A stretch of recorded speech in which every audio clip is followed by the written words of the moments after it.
फरवरी 2021 को टाटा मोटर्स ने iconic safari name plate को एक नया रूप में रिवाइव किया जो बेस्ट डिसीजन था अकॉर्डिंग टू मार्केट डिमांड। लेकिन अगस्त 2021 में महिंद्रा ने मार्केट के अंदर एक ऐसा बॉम्ब गिराया जिसने डी सेगमेंट एसयूवी मार्केट की पूरी इक्वेशन ही बदल दी। साथ में सफारी की जो टारगेटेड कस्टमर्स थे वो भी ग्रैब कर लिया और वो गाड़ी था महिंद्रा की एक्सयूवी 700।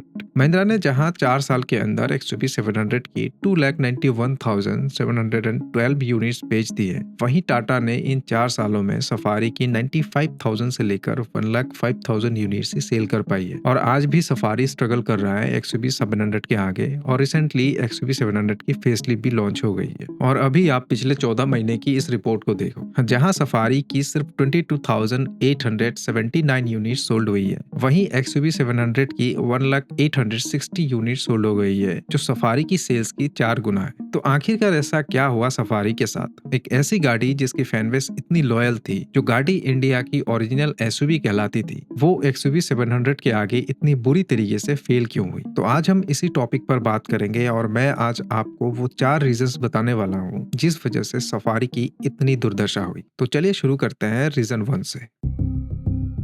टाटा सफारी का सबसे बड़ा ड्रॉबैक इसका मैकेनिकल हार्डवेयर लिमिटेशन रहा है, जिसने इसकी ओरिजिनल 1998 वाली रगड लिगेसी को खत्म कर दिया। देखो, जब इसकी लीक्स निकल कर आ रहे थे ना, तब लोगों को लगा कि लैंड रोवर की D8 आर्किटेक्चर पर बेस्ड ओमेगा आर्क प्लेटफॉर्म आने से नई सफारी एक अनस्टॉपेबल ऑफ-रोडर मॉन्स्टर बनेगी। पर रियलिटी में ये सिर्फ एक फ्रंट व्हील ड्राइव क्रॉसओवर बनकर रह गई। लेकिन उसकी जगह टाटा ने एक जुगाड़ जरूर निकाला, software based terrain response mode, जो सच कहूं तो असली मैकेनिकल हार्डवेयर को रिप्लेस नहीं कर सकता। वहीं दूसरी तरफ महिंद्रा ने एक्सयूवी 700 की डीजल ऑटोमेटिक के टॉप वेरिएंट्स में proper all wheel drive system offer किया। अब आप खुद सोचो, जब एक बायर 25 से 30 लाख खर्च करता है तो ऑब्वियसली वो सिर्फ शहर की सड़कों के लिए नहीं, बल्कि स्पीति या लद्दाख की बर्फीले वादियों में भी चलाने के लिए गाड़ी लेता है। और यहाँ पर सफारी की सिर्फ फ्रंट व्हील ड्राइव होना इन हार्डकोर एंथुसियास्ट के लिए एक बड़ा धोखा बना, जिसने डायरेक्टली एक्सयूवी 700 को एक अनडिस्प्यूटेड कैपेबिलिटी लीडर बना दिया।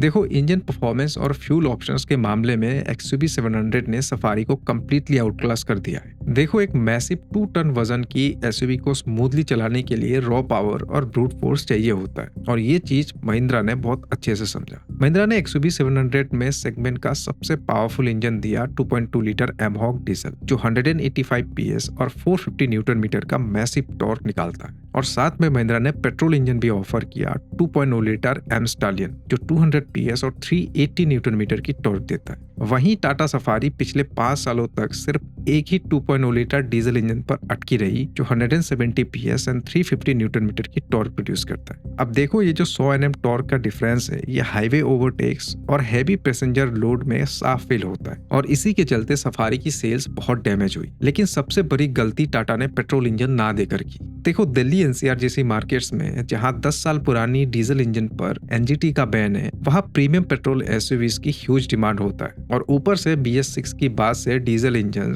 सिर्फ उन लोगों के लिए सुइटेबल रह गया है जिनकी रनिंग बहुत ज्यादा है। तो ऐसे में सफारी की पेट्रोल वेरिएंट ना होने से 2025 की एंड तक एक्सयूवी 700 ने इस पेट्रोल मार्केट को अकेला एंजॉय किया। खैर, रिसेंटली जनवरी 2026 में टाटा ने सफारी की 1.5 litre TGTI petrol engine variant launch किया है। पर दिक्कत यह है कि ये सिर्फ 168 पीएस और 280 न्यूटन मीटर की टॉर्क जनरेट करता है, और ये महिंद्रा की प्रूवन 200 पीएस वाली पेट्रोल इंजन के सामने टेक्निकली बहुत वीक और अंडर पावर लगती है, और है भी।